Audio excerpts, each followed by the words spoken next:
Hello, and welcome to another edition of Joy in Our Town. My name is Tamika Whitaker, and I'm your host today.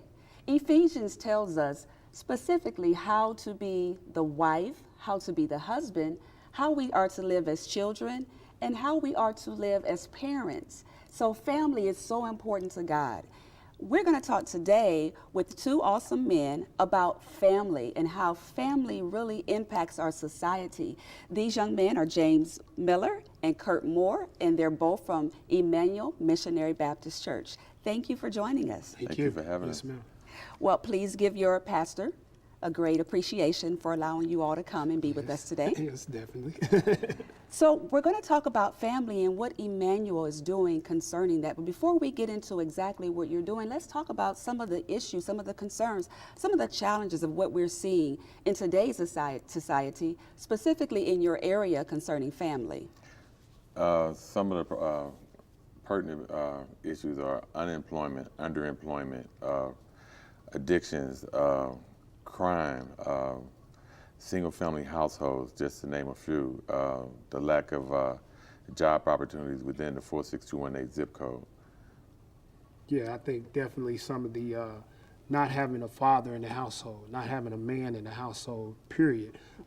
Single mothers having to raise, 2, 3, sometimes up to 5 or 6 children at one time, or even grandparents who are up in age that have to raise their grandchildren. 3 or 4 different grandchildren, that they're probably not adequate enough or physically able enough to parent them the way they probably need. Absolutely. Yes. So because of not having that influence, because of not having that unity and that partnership based off the family, we're seeing a lot of what I would call loss of identity. Yes, definitely. Yes, ma'am. Definitely. Yes, ma'am. And if there's no man in the household, I mean, who's there to teach a young man how to be a man? Who's there to give him self-worth or to give him values or to make sure the discipline? There's no discipline there anymore. There's nothing to make sure that this young man is going to school and getting to school on time and getting his grades and so forth. Right. Kurt, you seem to be so passionate about that. Is there a personal story or testimony, something that connects you to this passion? Well, definitely. I was brought up with only my mother, and she raised me and my sister, and then later on ended up raising me, my sister, and my 3 cousins. So my father wasn't in the household with me. But during that particular time, as I was coming up in the 70s and 80s, I had a lot of surrogate fathers. I had Little League baseball coaches. I had where my best friend's father down the street would discipline me just as though I was his own son.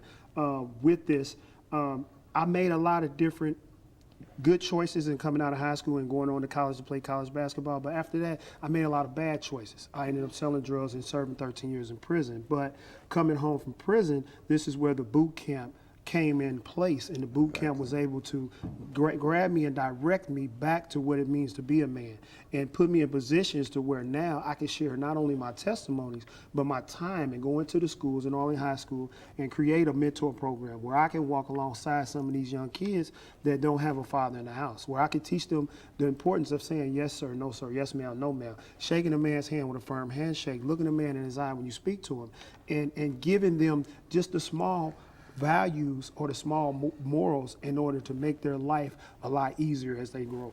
Okay, so for our viewing audience who may not know what the boot camp is connected with Emmanuel Missionary Baptist Yes, it Church. is. Yes, it And is. tell them a little bit about the boot camp. Well, the boot camp, of course, the acronym is Because of Others' Testimonies, Christ Answered My Prayers. Okay. And the boot camp is for 21 days, probably twice a year, sometimes 3 times a year. You have 200 to 300 men that will meet together at 5:45 a.m. in the morning. And we will fellowship, we will worship, we will pray together, we will give our testimonies. We'll hear scripture from pastor and other pastors from around the city. And Pastor Daryl K. Webster will instill us different principles and different things that we need in order to make our life better. With that, it came a huge platform for us to showcase what we're doing in the transformation from men from being drug dealers or addicted to drugs and alcohol to now being business owners, to now holding down jobs. It also was a way for other men in the boot camp, which may have been doctors or other professionals or other men that had jobs, to hire some of us that are in the boot camp that needed a job, or for these men to be able to work out maybe their marital problems, or maybe problems they're having with their employers or employees on their jobs or in their businesses. So boot camp has provided so much for us. It's unbelievable. Different platforms around the country. We've been to Vegas, we've been to New York, we've been to Dallas, we've been to New Orleans. The Koch Institute, through Bob Woodson and Paul Ryan, they flew me to New Orleans, in which I spoke on a national panel about my story and the transformation from prison to now being a business owner, to being the head and the founder of a mentor program, to also being a part of the boot camp and a part of the community, and the solutions not so much as the problem. Okay. So we see major problems in that area, and then we see a ministry that comes along and says, hey, we'll own this. Exactly. And so there's a lot of things that are happening. Have you all seen a significant difference in the community since you've been doing the boot camp? And really, is there a reduction in crime rate that you feel? Well, honestly, I don't have an answer for the reduction, but what I do know, there is a place that when they come home that they could go to if the individual wants to make a change in their life. We'll be honest. I'll be honest. I think it's a situation where you have to want it. You know what I mean? But what boot camp and what pastor and what the Emmanuel Missionary Baptist Church done was gave those who wanted to make a difference in their lives a place where they could be first accepted, and then first teach and grow in the soft skills, like Kurt just mentioned. How do I communicate with someone in an appropriate manner? How do I interview? How do I even deal with the issues of my problems I might have? You know what I mean? I love Kurt in the situation that he provides jobs, but in my mind I'm always thinking that if we don't prepare our men to be ready for the opportunity that present themselves, then it's almost as if the opportunity won't do any good. They have to be ready for it. They have to be accountable. And that's what the strength of boot camp is. It's teaching us biblical manhood, first of all, which is a challenge in our city in the first place. But we want to address the issue from a biblical perspective. How I deal with housing, how I deal with unemployment, how I deal with any issue that may take place in my life. If I do it in a worldly fashion, or do I do that from a biblical perspective? And that's what the power and the importance of boot camp, and particularly that particular ministry there. So when we're talking about the marriage ministry, how do we correct that from a biblical standpoint? When we talk about those who are dealing with drug and alcohol addiction, how do we approach that from a biblical standpoint? When we talk about unemployment, how do we approach that from a biblical standpoint? Simply being, I'm unemployed, I don't have no money, but from a biblical standpoint, I don't go take from somebody else. Right. You know absolutely. what I mean? I'm struggling with a situation in my marriage, say, hypothetically. From a biblical standpoint, I don't go and share that outside with some woman or some person who's not godly. And it's just a way for us to grow and build. Like the power of the boot camp is this unity.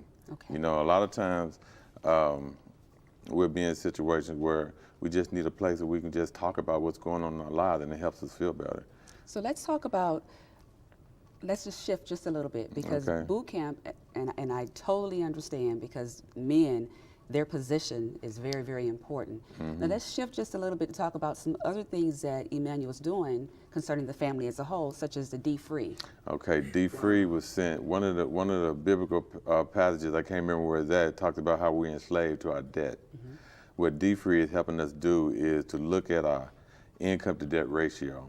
How do I increase income to debt ratio by paying off bills, and how do I transfer large interest bearing accounts to lower interest bearing accounts? How do I pay off my home early so I leave a legacy, I leave an inheritance to the people who come behind me? Simply put, we are always a slave to our indebtors.